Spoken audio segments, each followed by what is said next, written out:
Wow.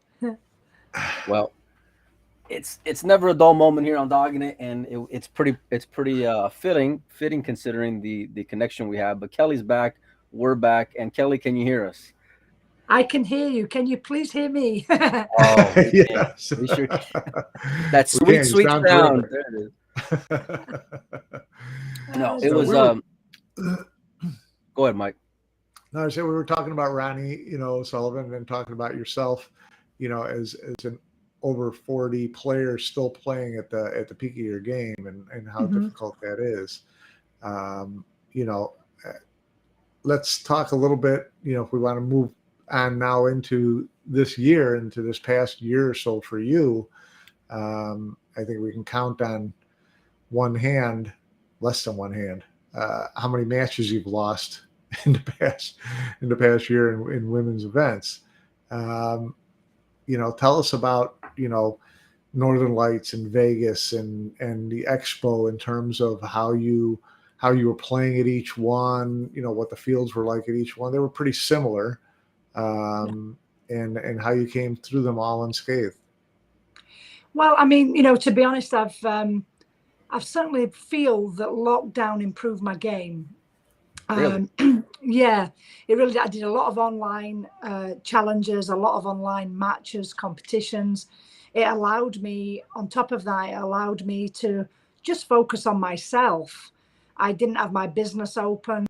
I didn't, we couldn't go anywhere, do anything, and I didn't have to travel and plan the tournaments and then travel to the tournaments where you miss days of practice. So I could just basically isolate and practice and focus on me, and that really helped my game. I did practice a lot, and I did work on a lot of things. And then I come out of the gate from lockdown playing in men's events, which certainly sharpened me up. It gave me an insight into where I really need to improve, which I have worked on. Certainly, there's still plenty of room for improvement in them areas. And, I'm working toward that. But then to play in the women's tournaments, even last year and this year, so far so good. I've played I'd say overall. so. Yeah. I've played overall really solid. My performances have been pretty solid. Of course, I've had better matches than others, but overall, it's been, you know, um, up there in the high percentage of what I feel in my game. I do feel there's a room for improvement for sure. Um, the only thing I'd say is I've had some tough matches. I've had some matches where I've really peaked and played well, and the opponent, didn't really get much opportunity. But I've had some great matches, like with Alice in the final of the Northern Lights Casino event. That was a great standard of play. Um, so yes, that's basically from my perspective. The only thing I'd say is I'm looking forward to the Chinese players coming either back over here or being challenged against them, and that would give me even more of an indication of how much I've improved, or if I haven't yet improved, I feel like I have. And then more matches against the guys as well, because that can only sharpen me up and improve me even further. And then back on the practice table, there's only them. It all begins and ends there, really, for every player. Yeah. I feel. How do you stay See, so motivated as you're having these successes, though, Kelly? Because it would be hard to say I need to work on this or work on that, or maybe depending on the people you have in your corner, trying to give you points of opportunities to work on, but you're winning everything. You're winning every event you're going and entering in. So how do you stay that disciplined? Well, it's in my nature. It's my dad. My dad, first of all, was a boxer, and he was a um, under 17s British champion featherweight, and he always said you win your fights in the gym. So that's where it comes from there, And he always said to me, nobody remembers second best. So I think I've grown up with that kind of mental. I've done kung fu, and I made sure I went all the way till my black belt. I did soccer. I was going to go into try professional soccer, various things, just different sports that I wanted to be the best I could be at anything.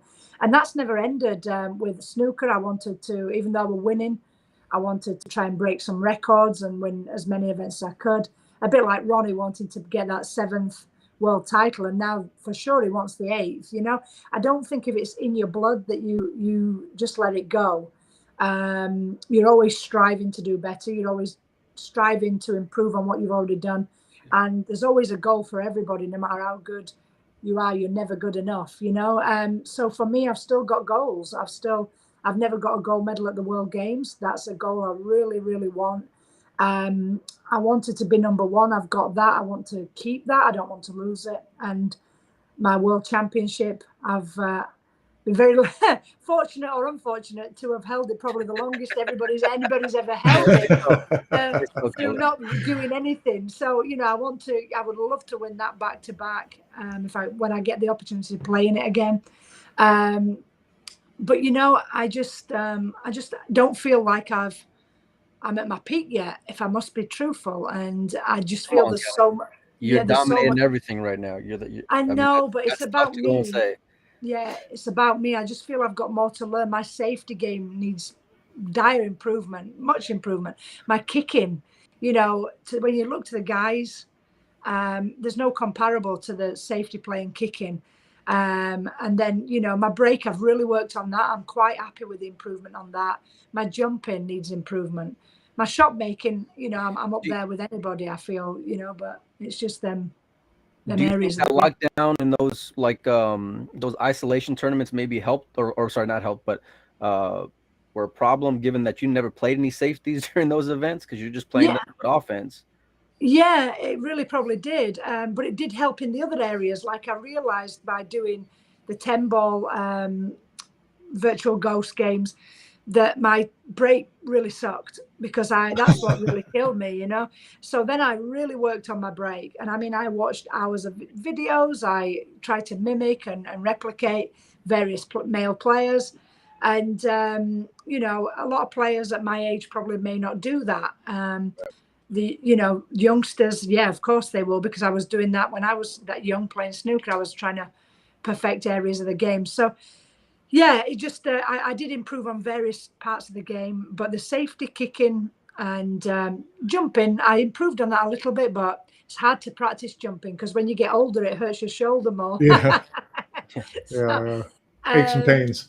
Yeah. So, I mean, you know, I definitely realize and recognize is the right word, where I want to and need to improve to get to the next level. And while ever I've got that recognition and, you know, and that determination to do it, I'm going to be still challenging myself and to improve. Well, it seems like a lot of what you're talking about is you're driven to succeed. You know, it's for yourself, was what you said. That's right. And it seems like, you know, to do that, you like to be pushed. You like to be challenged to see how much you can get out of yourself. You mentioned the lack of the Chinese players before.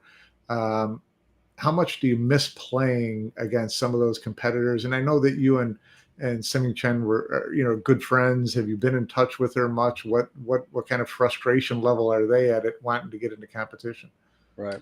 Well, to be honest, I've not been in touch much. At the beginning of lockdown and during lockdown, the first year, I'd say we exchanged some messages, and you know, over there they were, as far as I'm aware, still they're playing Chinese 8-ball because that's really what the main competitions are over there nationally. And there's not so much 9-ball going on. 8-ball too.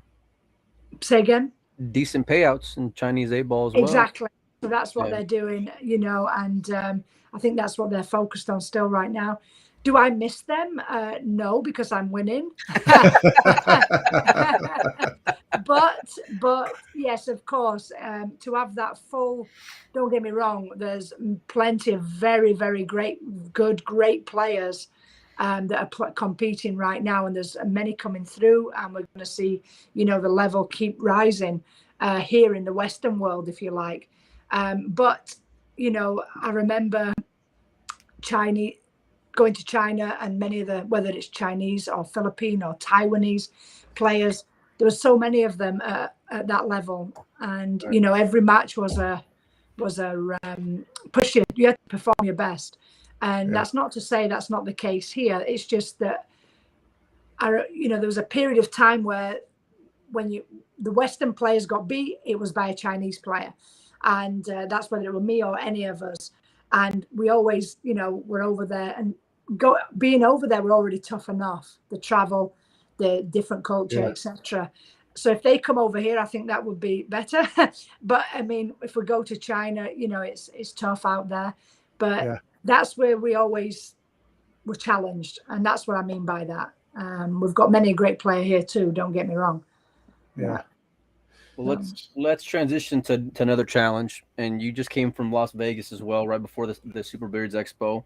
You had pretty good success out there, but it was a different format, Kelly. And I'm curious to hear your opinion. I mean, I know you won it, but there was a lot of vocal opinions when it came to the format, and I want to get your perspective on it. Well, regarding the Predator 10 ball, it's race to 4, 2 races to 4. If it goes 1-1, it's a sudden death. I personally love it. Nothing to do with winning. I first played in Austria at the end of last year in the Austrian Open. And, I remember thinking, 2 races to 4 and a sudden death, it's not fair and it's not right on the players and it's cutthroat and this, that, and the other. But then when I really took a step back and thought about it, before I played it, I thought to myself, in 9 ball, 10 ball, in the world of pool, we've tried everything.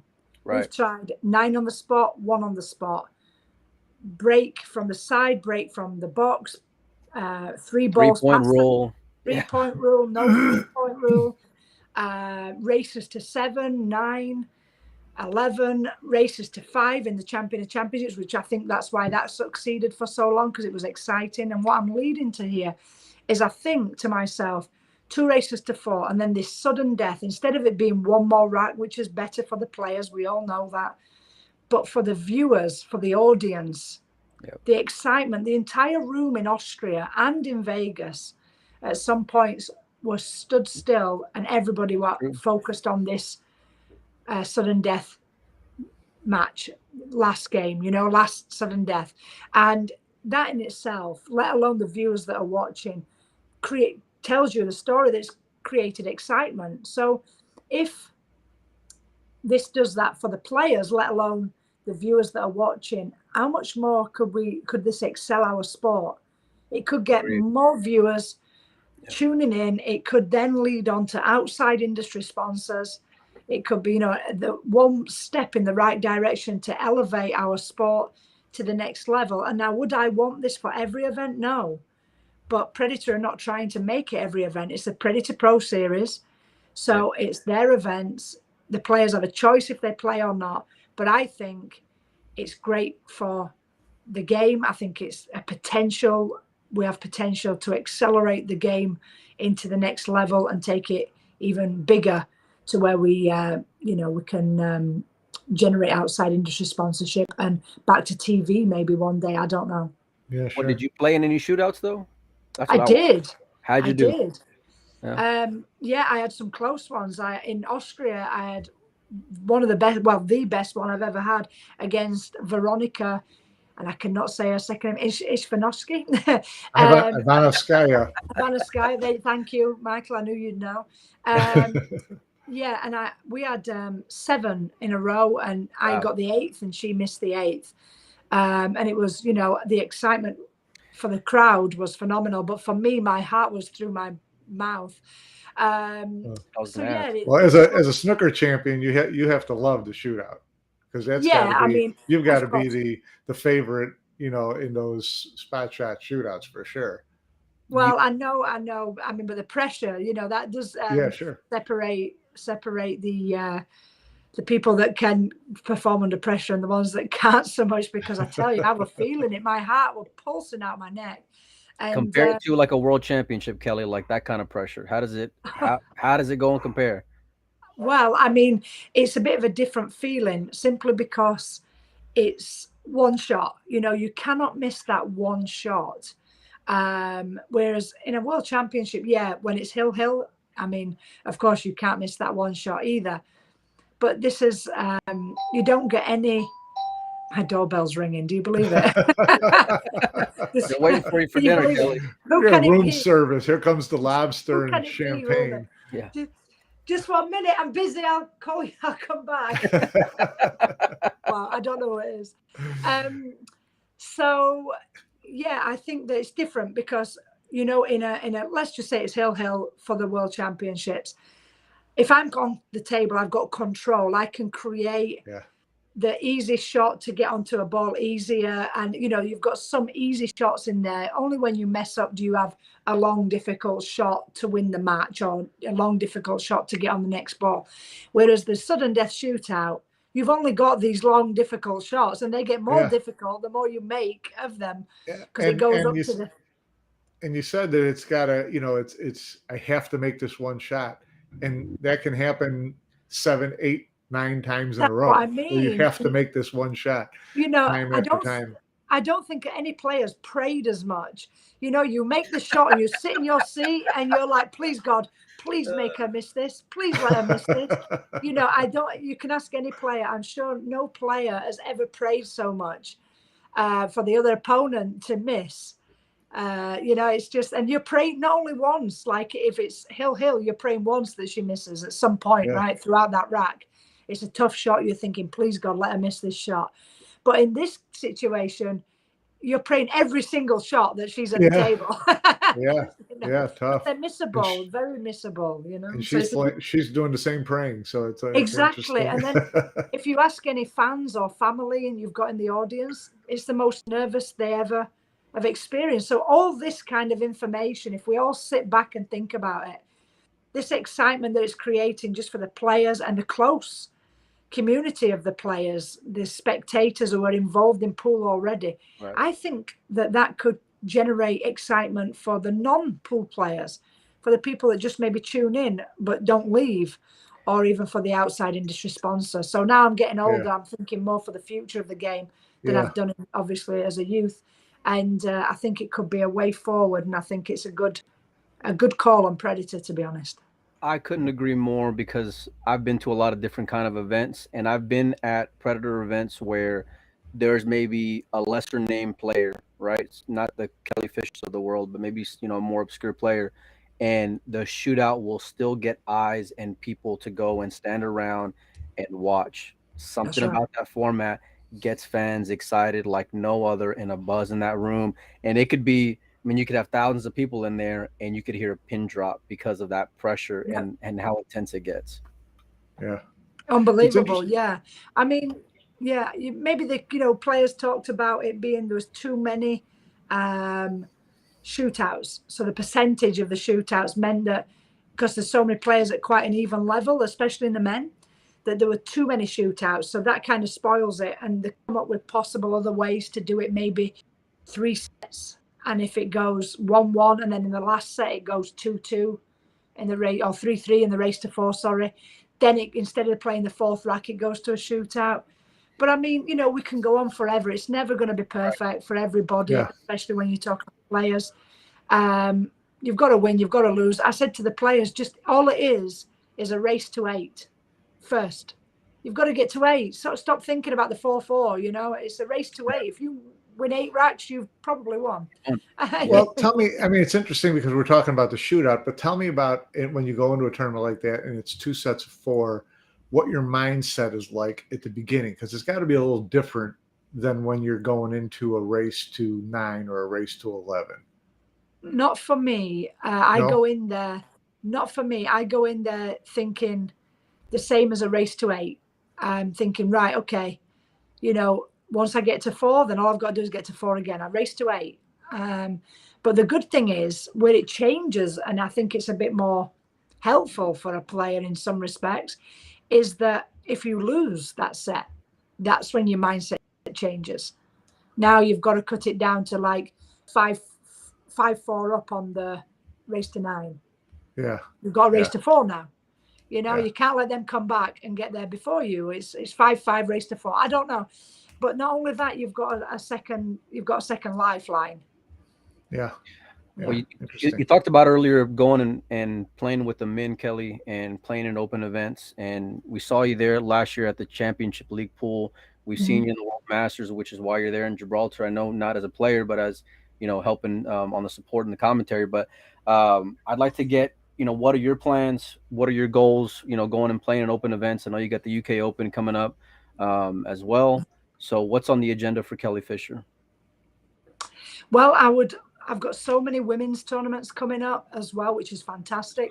My plan was, before I knew the women's schedule was so busy, was to play in every open men's event that I could, whether it be Europe, America. I've had to pull that in a little bit because I've got a lot of women's events, more than I anticipated or knew of at the beginning of the year. So my main thing is I'm playing in all the big major events, the Matchroom UK Open, the US Open, Nice. the International Open, as many as I can, really. All the majors. Yeah, the whole majors, and any of the opens that I can play in, whether that just I can, given the time I've got, playing also. My focus is the women's, because thanks to the WPBA pulling up a new schedule of 6-7 events, adding on with Predator Pro Series, connecting with the WPBA to add on a further 4 events. We've got the straight pool championships for women, like we did last year also. So we've got a full calendar, and but again, like I explained at the beginning, my goal, I still got goals. I've got the World Games this year. That's exciting. You're going to be in Birmingham. I am. I can't wait. I can't wait. What does that mean to you, Kelly? Like, what kind of prestige is that for you? Well, it's when I first went to the World Games, it was in Cali in Colombia. I got a bronze medal, and I never experienced that feeling before. Apart from playing in the European Snooker Championships and the IBSF Snooker Championships. So that was many years ago, and I've never accomplished a medal before. When I went to Cali, I never played pool in such an environment. And once I got that bronze medal, my goal has never changed since that day. And that's to get a gold medal. I must do that before I quit. If I don't, I don't. But that's the goal in my head. That's what I'm saying. So, I'm excited to go. I'm really looking forward to it. No pressure. If I don't, I don't. I'm just going to go into it like I do any World Championships. My goal is to, of course, everybody wants to win it. Same with this tournament. Everybody's going for gold, and I'll just try my best. But yeah, that's certainly a goal that I've got. And I've got the 10-ball World Championships coming up too, which I won that back in 2011 in the Philippines, lost the final 2012, and we've not had one since. So that would be 10 years later. Who was the last winner? Rubelin Amit beat me in the final in 2012. It's been world championship for 10 years. Yeah, we've not had a world championship. Yeah, exactly. Well, yeah, that's true. I think I'm correct there, actually. You know that better than I. I think that's correct, that we've not had one since. So I hope that's not the case with the 9-ball. I will be talking 10 years later. I'll be saying, hello, I'm still the world champion. I'll be 53. Yeah. Well, you just have to win it 10 times in a row, and then you can say the same thing. Oh, there you go. Well, I doubt that, but we can try. Yeah. Mike had some great ideas when me and him were bouncing some ideas off each other earlier, and one of them was word association. So, Mike, you want to take the lead here? Well, we were talking about competitors in the WPBA, competitors that you face, and so if we popped up a photograph of someone, tell us what's the first thing that comes to mind. Yeah. Okay. Determined. Yeah. How about Jennifer Beretta? Stable. I like it. Stable. Just consistent. Yeah. Consistent. Siming Chen. Monster. I love it. And lastly, Allison Fisher, MBE. Oh, the greatest of all time. Yeah. That's cool. Well, we know you're out there in Gibraltar working with Matchroom in the World Pool Masters. So I want to try that, Kelly, if we can. And you can't hear? Mike, can you hear me? I can hear you. All of a sudden, she's lost. Yeah, it must be the Wi-Fi over there that's affecting her Yeah. audio and over time, because now she couldn't even hear Oh, there us. we are. I can Yeah, hear there you we now. go. We Okay, can hear you. Hopefully everybody else can hear us too. talk fast. Yeah, no Yeah, kidding, I bro. can hear you. I want to transition real quick, Kelly, to the World Pool Masters starting tomorrow, May 5th through the 8th. What can the fans go and expect? And this is one of the first things I want to get your opinion on. Are these brutal pockets? Because you're a player first, not just, doing microphone stuff. So I want to get your thoughts on this. Well, the pocket size I think is fantastic for the game. I think it's great. I think the players love it. There's no slopping balls in, and I don't think they're too tight because with brand new cloth they still do slide in. So I think they're just perfect. To be honest, I think the conditions are perfect. We're going to see some phenomenal matches taking place, and I think it's going to be an exciting event. I'd love to have a crystal ball to see who I thought would win. I think Jason Shaw's in with a shout. He's playing great pool. We've got to go, with Catchy, who's always a dark horse. Joshua Phillip. I can go on and on. I mean, Joshua. You got to pick one. Let's put you on the spot because we were going to save this for the end, Panozo and I. But I want to put you on the spot, Kelly. You got to pick one and sell me on the one you're picking. Can I just say two things then? I'll tell you the one I'll pick in a minute. Okay. I'm actually here, not necessarily doing commentating. I don't know if I'm going to do any or not. I'm here mentoring, coaching Lo Ho Sum from Hong Kong. Wow. Okay. Yeah. So I'm here doing that. So of course he's my little horse that I really hope can do well. He had a great tournament in the World Championships. He beat Catchy. He beat David Alcaide. So he can play, and I've been helping with him or training with him for 6 years now, since he was 16. He's 23 now, and he's maturing. He's a great player, and I hope he can do well. He's playing my good friend Dennis Grabe, but he's a young lad, and I hope he can really come out and show them how good he really is. My pick of the tournament, other than him, I'm going to go for Jason Shaw. Nice. That's really interesting, though. Tell me about how that relationship has developed in terms of coaching someone and mentoring someone in the game like that. Well, firstly, what happened, I got hired, if you like, by Hong Kong Sports Institute. They have, it's like a sports university that has 20 Olympic sports. Or 19, and the other one being billiards, that's not an Olympic sport yet. And due to Marco Fu, the top snooker player, they somehow met the criteria to be eligible to be in the university itself, if you like, institute. And they live on campus. They eat, sleep, and train on campus. And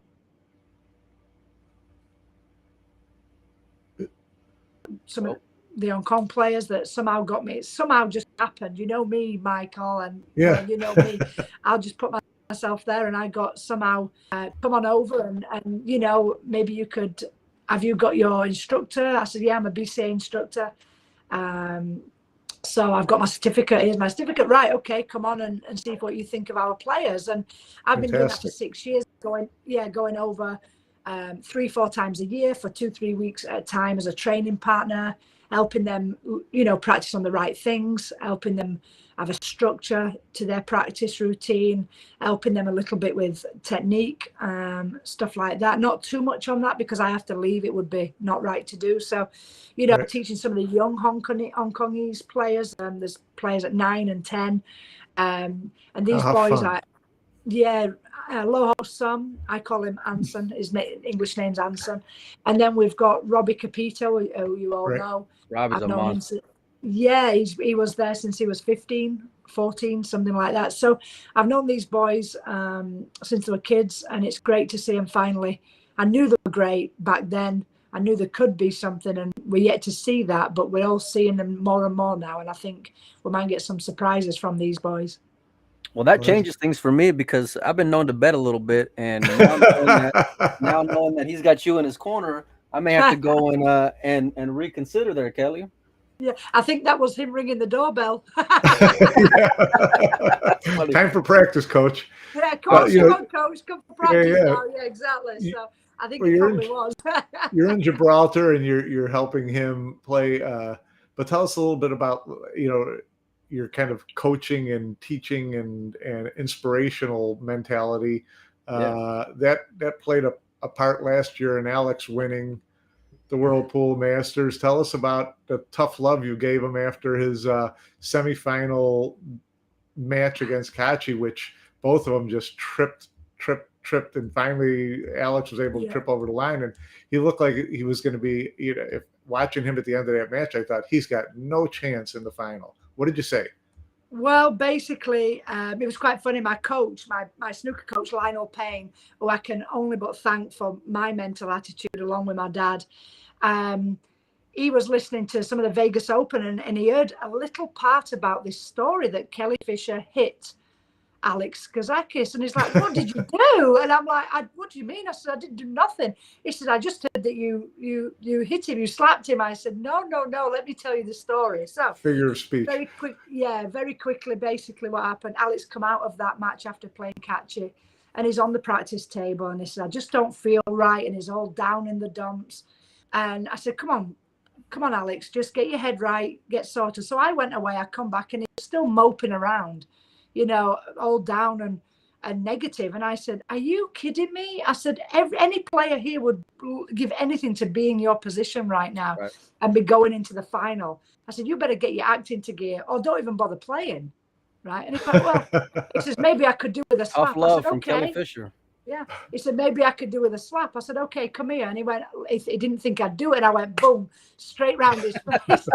I said, "That woke you up?" He said, "Yeah, wow. Yeah, that woke me up." I said, "I'm telling you, you'll get another one if you don't get out of this." So I went away, I come back, and I missed a shot. And he's like, I said, "I'm telling you, Alex, you don't want that again." He said, "I think I need it again, the other side." I said, "Okay." So I went, boom. I said, "Now get in there and win. Stay positive. Get in there and win. It's a new game. Go focus." And he won 9-0. He didn't dare miss a ball in that match because he knew he was going to get smacked. Now we know why. He was scared to get slapped again. He was scared. Well, and it was all in fun, of course, for any viewers that are worried that I would really slapped him. It was all in fun, and it's just what he needed. It really is. And it must have come from the boxing with my dad, the kung fu. Not that my dad ever slapped me, but from that, come on, let's go. Wake up. Great stuff. You don't got time to go and mope around and feel sorry for yourself. I tell my girls that all the time. Pick yourself up and let's go. That's right. And every player in that room would have done anything to be in his position, be in the final. Yeah, so sure, he's moping around being in the final and not played yet, and they're sitting there out the tournament, including me. I said, "You've got cheek," So anyway, that was that. Yeah, that was that. So. Well, Kelly, I know it's late over there, and we appreciate your time. I know we've had some technical difficulties, but you've been beyond fantastic. I wanna get you out of here, just thanks so much, man. This has been a lot of fun, and you're a great ambassador for the game. I truly believe that. Well, thank you, and thank you to you guys. Without you guys, you promote our sport that we all love, that we're all playing. Help for the future. Mike's still doing it just as good, if not better than ever. And you too, Mike, you're doing a great job. Fantastic with you and Joey Ryan. I think it's great. So anytime you want me to be a part of it, just let me know. And fantastic. all right. Thanks a bunch, Kelly. Have a great week. Thank you, guys. Lovely to see you.